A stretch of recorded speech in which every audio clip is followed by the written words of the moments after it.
자, 여기 이 페이지 보시면은 답안 기재용 키워드가 있잖아요. 형법은 제가 누누이 말씀드리지만 키워드가 정말 중요하다고 제가 강조를 드리고 싶습니다. 이게 왜냐면은 당연히 민사법이나 공법도 키워드가 되게 중요하지요.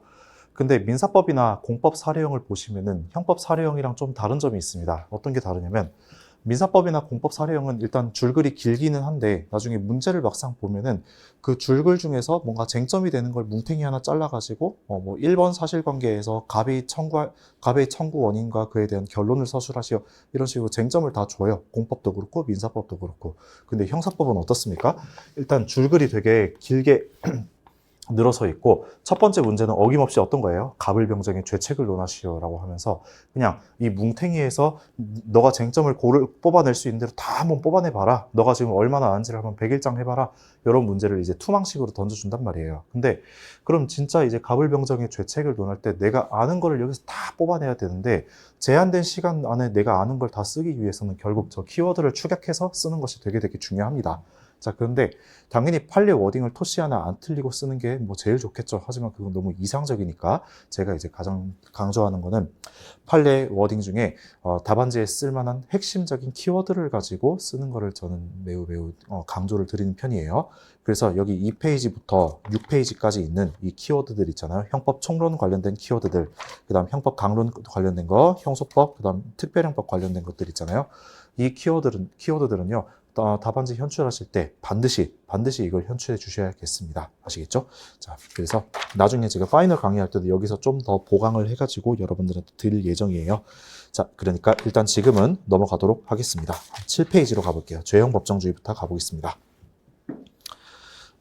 자, 여러분들 죄형 법정주의 아시다시피 총 5가지 원칙이 있습니다. 어떤 게 있나요? 첫 번째로 성문 법률주의가 있고, 두 번째 소급표 금지 원칙, 그 다음 유추해석 금지 원칙, 네 번째 명확성 원칙, 그 다음 여기는 제가 굳이 넣지 않았지만 적정성 원칙이라는 게 있어요. 적정성 원칙, 그거는 뭐 우리가 헌법에서 배우는 비례성 원칙이나 거의 비슷한 거니까 여러분들이 굳이 아실 필요가 없고, 자, 죄형 법정주의에서 사실 중요한 거는 이 소급표 금지 원칙이랑 그 다음에 유추해석 금지 원칙입니다. 그 다음에 명확성 원칙도 당연히 이제 중요한데,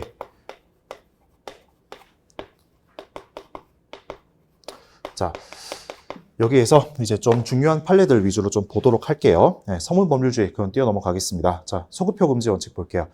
소급표 금지 원칙은 말이 조금 헷갈립니다. 이거부터 먼저 확실히 하고 갈게요. 소급표 금지 원칙이 적용이 된다는 건 소급표가 인정된다는 겁니까? 안 된다는 겁니까? 소급표가 인정 안 된다는 겁니다. 다시 소급표 금지 원칙이 적용된다? 그 말은 소급표가 금지된다는 거예요. 반대로 소급표 금지 원칙이 적용 안 된다는 거는 즉 소급표가 인정된다는 거죠. 네, 저는 공부할 때 항상 이게 막 당연한 건데 되게 헷갈려요. 하다 보면은. 네, 그래서 제가 옆에다가 굳이 괄호를 쳐가면서 옆에 적어 놓은 겁니다. 자, 밑에 보시면 형벌의 부과, 당연히 이제 죄형 법정주의에서 형이 뭡니까? 형벌이잖아요. 형벌이니까 당연히 죄형 법정주의가 다이렉트로 적용이 돼서 소급표 금지 원칙이 적용되고 소급표는 금지되겠죠.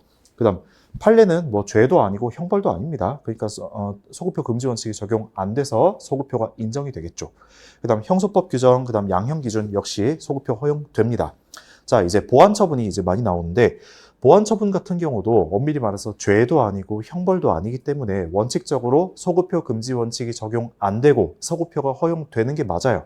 그런데 보완 처분 중에서 진짜 찐 보완 처분이 있고, 그게 아니라 보완 처분에 탈을 쓴 실질은 형벌인 것들이 있습니다. 자, 그래서 찐 보완 처분에 대해서는 소급표 금지 원칙이 적용 안 돼요. 그래서 소급표가 인정이 되죠. 그렇지만 보완 처분에 탈을 쓴 실질 형벌에는 그거는 이제 뭐 형벌이나 다름이 없으니까 소급표 금지 원칙이 다이렉트로 적용이 됩니다. 자, 그래서 먼저 첫 번째, 보완 처분 중에서 이 통상적 성격, 즉 보완 처분의 실질을 가지고 있는 찐 보완 처분 밑에 판례 3개 외워두시면 좋겠습니다.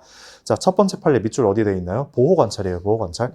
보호 관찰 같은 경우는 원칙적으로 이제 찐 보완 처분이고 형벌의 실질을 가지고 있지 않기 때문에 소급표가 허용돼요. 선생님, 그러면 대체 이게 찐 보완 처분이야? 아니면 이게 보완 처분에 탈을 쓴 실질 형벌이냐?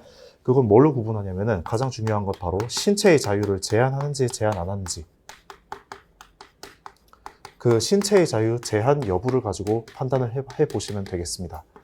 아시겠죠? 근데 밑에 나와 있는 보호 관찰이나 그 다음에 2번에 있는 신상정보 공개명령 고지명령 제도, 그 다음에 세 번째 있는 전자장치 부착 있잖아요. 이런 것들은 신체의 자유를 실질적으로 제한하는 것이 아니기 때문에 이건 뭡니까? 찐 보안 처분이에요. 그래서 형벌의 실질이 아니라서 이건 소급표 금지 원칙이 적용 안 되고 소급표가 허용됩니다.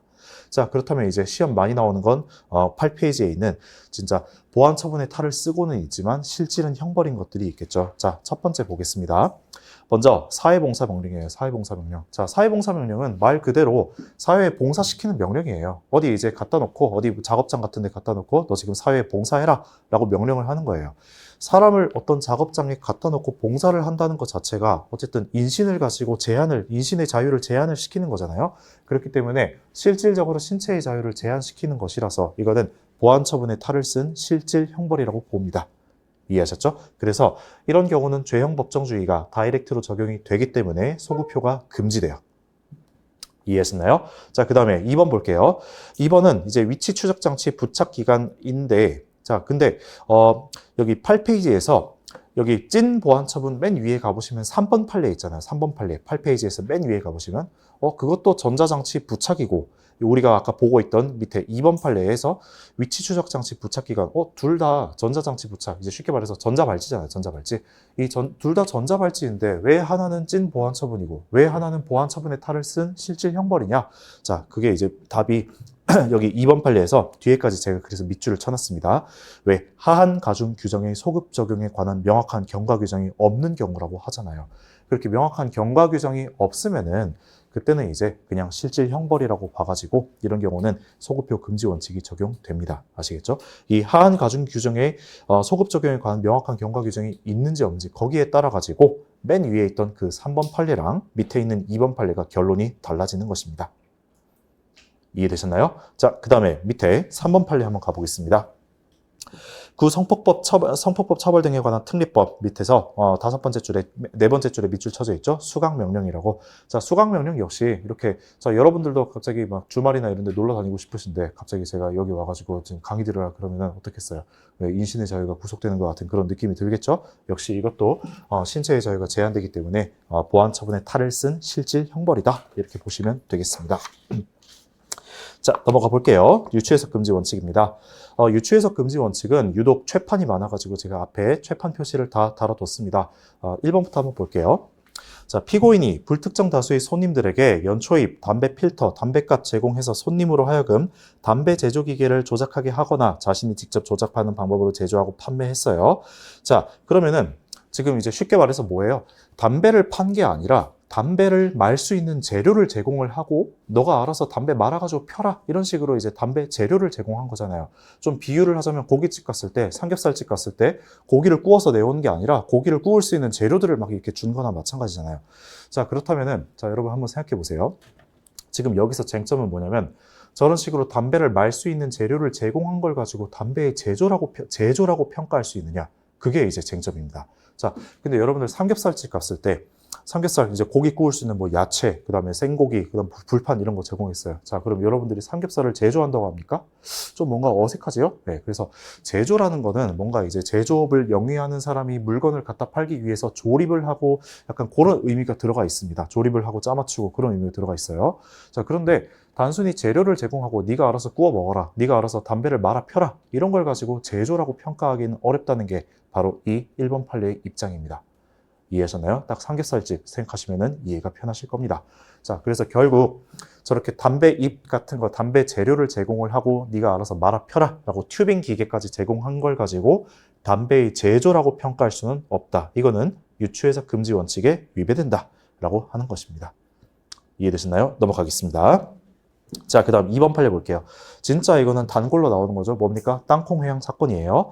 자, 지상의 항공기가 이동할 때 운항 중이 된다는 이유만으로 지상의 길까지 항로로 해석한다. 자, 지상의 길까지 항로로 해석한 그 지상의 길이 과연 항로에 해당하는지 이제 그게 쟁점이 되는 겁니다. 자, 근데 이거는 항로의 의미를 좀 여러분들이 보실 필요가 있어요. 항로. 자, 항로는 뭐냐면 바로 항공로의 줄임말입니다. 항공로. 아시겠죠? 이거는 당연히 제가 말씀드린 건 제 뇌피셜이 아니라 여기 판례 그 전문에 나와 있는 것들이에요. 항로는 항공로의 줄임말이에요. 자, 공은 뭐예요? 공중이잖아요. 그러니까 지상의 길을 가지고 항로에 포함시킬 수는 없다는 겁니다. 이해되시죠?